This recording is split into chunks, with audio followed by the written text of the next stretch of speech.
Two things resonated with me after the game, and they still do now from the New Mexico State game. That was a tough one to lose because we had just a great opportunity to win it. We went into the fourth quarter. If you were down on the sideline heading into the fourth quarter, what I was really pleased to see was there was legitimate morale and confidence, and I don't think anybody had any doubt that we had an opportunity to go win the ball game. And then the kick return deal was a little deflating, I thought. And we played hard for the rest of the quarter, but we just we had I think there was a major turn there. That was a huge turning point for us, and so more disappointing this time because I thought this was we had a chance to win the first three. We're in a position in those games to. I think teams have a chance to flex their muscles in a certain part of the second half when they feel like they can go make some plays and win the game and just try and dominate the fourth quarter and finish the right way. And I thought that was more available to us in this game than it was in any other game. So I was disappointed after the game that we weren't able to get that done. The other thing that resonated with me was there was a renewed confidence offensively, and I thought we moved the ball steadily. We did not finish some drives, but I just thought we played with more confidence. We did some more things. We executed. We had far fewer mistakes. The mistakes we did make really were the drive stoppers. But New Mexico State was the first team that decided to play us a little deeper, force us to put together longer play drives and make us play disciplined football, which we have struggled with at times on offense. And, we were able to do that. We had 2 12 or 13 play drives. Most of our drives were 6, 7, 8 plays all the way through the game. And I want to finish those things, but I did see more production. I did see better play out of our skill guys. And probably the most consistent game that Hunter has had this season. So those were the two things that stood out after the game to me. Typically you see things differently once you watch the film, but those are probably two of the biggest things that still stood out to myself and our staff even heading into the new week. And now, so we have Jacksonville State Thursday night. The best thing here is the opportunity to get right back out on the field. We haven't had that. We've had big travels and long weeks and bye weeks and all kinds of crazy schedules. And so this 3-game run from New Mexico State to Jacksonville State to UTEP is much more routine. First time we've had any kind of routine week to week. So it's nice to know we lock down day 3 tomorrow. We have a run-through day, and then we get right back out on the field here Thursday night. We'll start off with questions for Coach Longo. Start off with Colin. Hey, Coach, you talked a little bit about, just how the offense, especially that first drive. I know that first drive ended with no points, but it seemed like that there was a bit of a rhythm going. Was it just the cause of just slowing things down a little bit more for Hunter, or is Hunter just starting to get a little bit more comfortable with the offense along with the other guys? It wasn't a matter of, and we've slowed things down for quarterbacks in the past. I said last week I was going to try to simplify some things so they didn't have as much to think about. That was an interesting discussion in our QB room. They didn't want to simplify things. They really campaigned with me, just leave things the way they are. We got them. You don't need to do anything to make things easier for us. We've got to execute a little bit better. And so we kind of kept things the way they were, and we were going to run the offense the way we run the offense.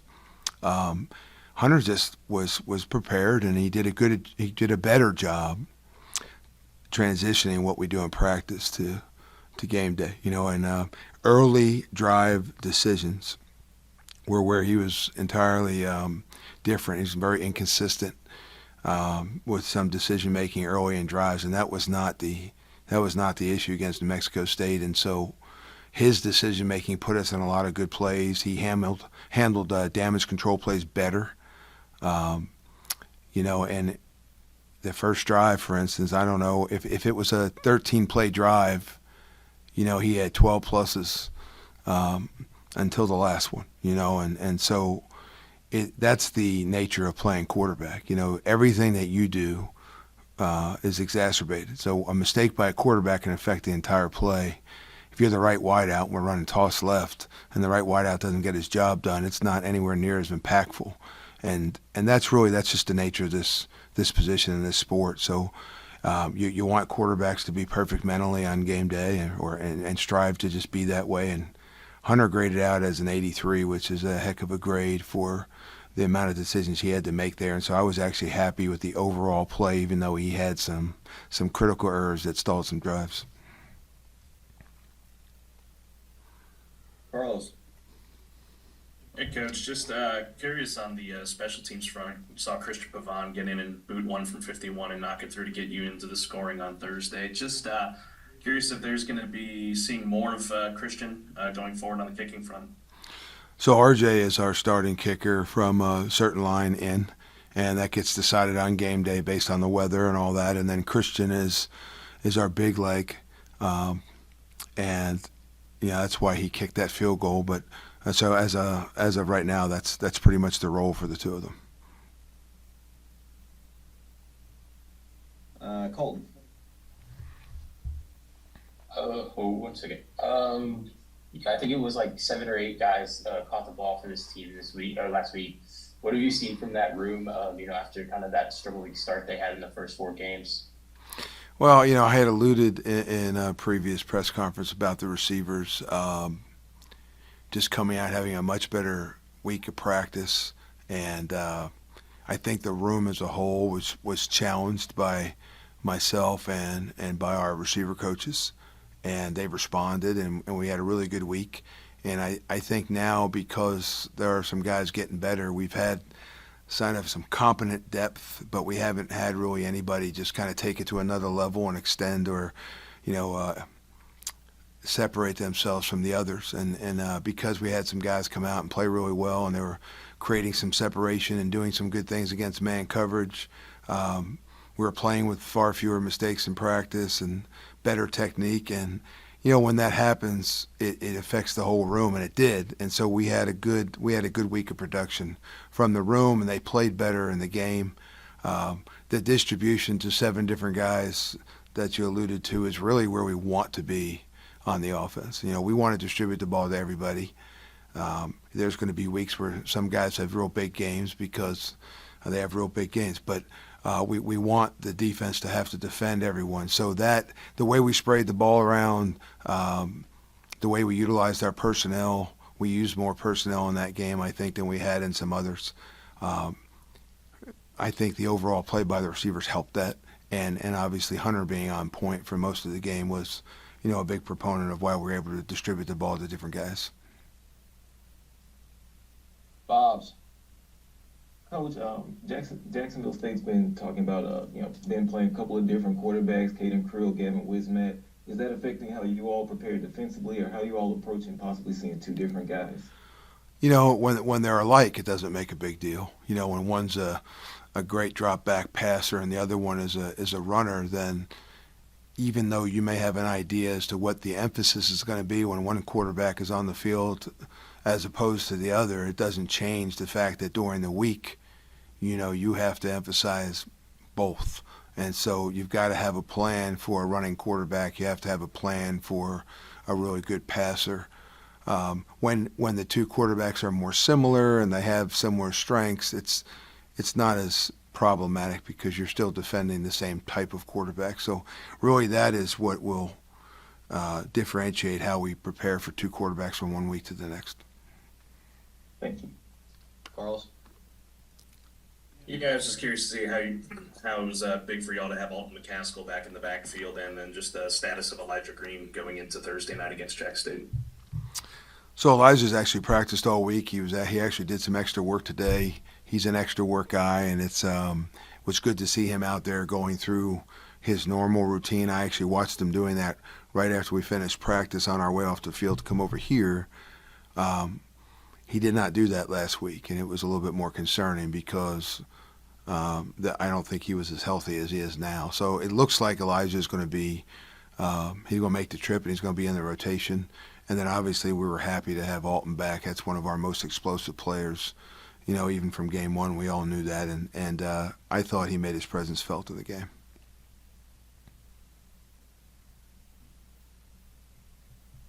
Colin? Like Bob's mentioned with like the QB like carousel, it seems like it's going on for Jax State. They do have a good rushing attack led by Cam Cook. He's running the ball really well. It's over 600 yards rushing already. Just kind of how do you see your defense stopping them, and kind of, if you can as well, if you don't mind, talk a little bit about more of the improvement, and also what's Jameer Diaz's status heading into Jax State.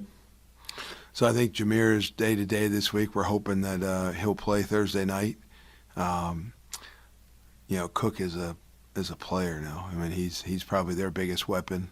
I think everybody that plays them knows you got to slow down that cat in order to have a good day defensively against them. And I don't know what the carousel is all about at Jax State. They're doing what they need to do to win games. It's working for them right now, and usually when we do it, it's because we feel like we have two weapons.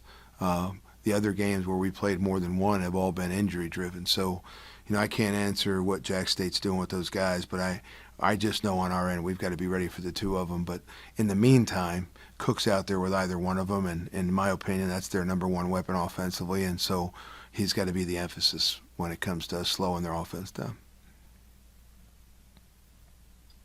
Colton? Yeah, it felt like coming into this year, C.J. Brown was going to be kind of a lead guy for the defense. He had 2 forced fumbles against New Mexico State. What have you just seen from him growing through these 5 weeks? C.J. is a lunch pail guy. I mean, he's going to show up every day. He's going to play hard, and he prepares well, and it translates on game day. And I don't expect anything different from him moving forward. Guys that work as hard as he does, I think he's going to continue to get better each week because he works at it. You know what I mean? And he's passionate about the game. So when you put those things together, you can't help but get better. And he's healthy. He's moving around. He doesn't have anything slowing him down. And so, guys like that's what you're looking for when you're recruiting. He's steady. He does his job, and he's an opportunist. And he's made some plays when he's had an opportunity to, and they've helped our football team obviously. But all in all, I think he's doing well. I think at the end of the season he'll be 12 weeks better, and he'll continue to be the model of what we're looking for in the secondary on defense. Colton, you got another one? Yeah, if memory serves, you made some moves on the offensive line for New Mexico State. Just what did you see from those adjustments and being able to kind of keep a pocket clean for Hunter? I think the move I'm thinking about was you had until the end. We just wanted to get some guys some work, but we worked Will McCollum in with Meach Joseph at the left guard spot, just more so in an effort to keep the two of them fresh. Both of them are better when they're fresh, and so because both of them can play at that position, we can stay fresher at that spot, and we roll through the two of them. The other guys that came in towards the end of the game, I think it was to get some of those guys some work, last drive or two, heading towards the end of the game.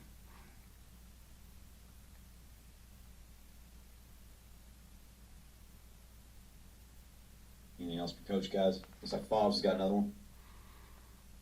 Coach, it's kind of out of left field, but have you been able to see Drake May? Did you watch him last night or be able to see him this year? Kind of what do you think about kind of where he's taking the Patriots this season?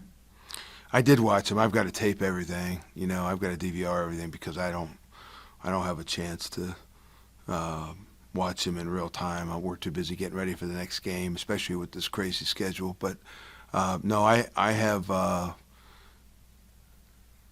We've got about 34 players in the league right now at the 5 positions, really just from the last 12 years of football. Dating back to Sam Houston the first time, to Ole Miss, to North Carolina, to Wisconsin. And so we just stopped trying to track them all, and we just DVR all the games. And, I follow DK Metcalf and A.J. Brown and Dawson Knox and Sam Howell and Drake May and all those guys. But, yes, Drake's had a great season. He's going to get better each week because that's the kind of kid he is. and I know he played well against Buffalo. And yeah, I just watched him the other night. So that's what I do when I get a little free time. The kids are sleeping. I'm finally done for the day with my checklist, and I'll watch some of that game just to see how some of those guys are doing. And obviously I keep in touch with those guys. So love to see them successful. And I refer to them often with our guys here at Sam. And I hope to be watching a few of the guys that are here the same way. So if all goes well, we will. Thank you. Another one from Colin. Kind of building off of that, you've mentioned before a couple times about how, some of these, a lot of these guys' goal is to go to the NFL, and what do you kind of just, and you've obviously coached guys that have gone to the league. What do you kind of take from those guys that they did and they learned and try to put it out on the team? Just kind of like, advice kind of role. Like, what do you take from those guys and you try to put on the team that you're currently coaching? There were a few traits that, as much as A.J. Brown is different than Drake May, is different from Sam Howell, is different from, all of these different guys that play, different from Braylon Allen, different from Javonte Williams, different from Michael Carter. These are all incredible kids, very, very different personality-wise, obviously played different positions, all that fun stuff. But the common traits were they actually didn't talk about the NFL very much. That wasn't a part of the conversation. It was a day-to-day obsessiveness with getting better on the field. Josh Downs would stay for 45 minutes to an hour after every practice and run routes and work on cuts and go back over mistakes he made in practice and try to find something he did really well, but he wasn't elite, and he just wanted to be elite at everything. He just was an absolute obsessive maniac with it. He was an absolute junkie. So the common traits, I'd say, were they were focused on the day-to-day process and about getting better, because they knew that was the most important thing. Take care of today, and tomorrow is better. And that was a very common trait among most of these guys. The second thing was, I'd say they were all junkies. They were all obsessed with the cerebral part of the game off the field. Sam met me every day in the morning. He was the first one at the building, and he was the last one to leave, and I couldn't get rid of him. And it was DK Metcalf, one of the hardest working players I've ever been around in 37 years. At midnight on a Sunday, when I'm getting ready for the Auburn game, I hear a noise out in the pitch black indoor, which is right next to my office at Ole Miss, and I walk out to midfield, and he's out there working footwork drills in the dark with cones. And his card didn't swipe, and he couldn't get the lights on, so he was working out in the dark at midnight. And these are just common traits of guys that are obsessed about getting better on a day-to-day process and a day-to-day basis, and they let the process take care of it. It's just like any good coach that understands what the process is about. Take care of every minute of every practice of every day, and then it translates naturally if it's instinctive on game day, and the score takes care of itself, and your improvement as an individual player takes care of itself. And before you know it, you're an NFL caliber player, and you're doing some of the things that Javonte Williams and Michael Carter and the rest of them are all doing now on Sundays. So proud of them all. I wish I had them around to demonstrate to our current players what it's really like to be elite like that. And we share those experiences that we have with those players all the time. You'd love to just be able to bring them to a pro camp and show them what it's like to practice like a professional. Just to give them a visible model as to what we're trying to get them to do. And so those are just some of the things I think I found that were natural similarities, even though so many of their personalities were so different.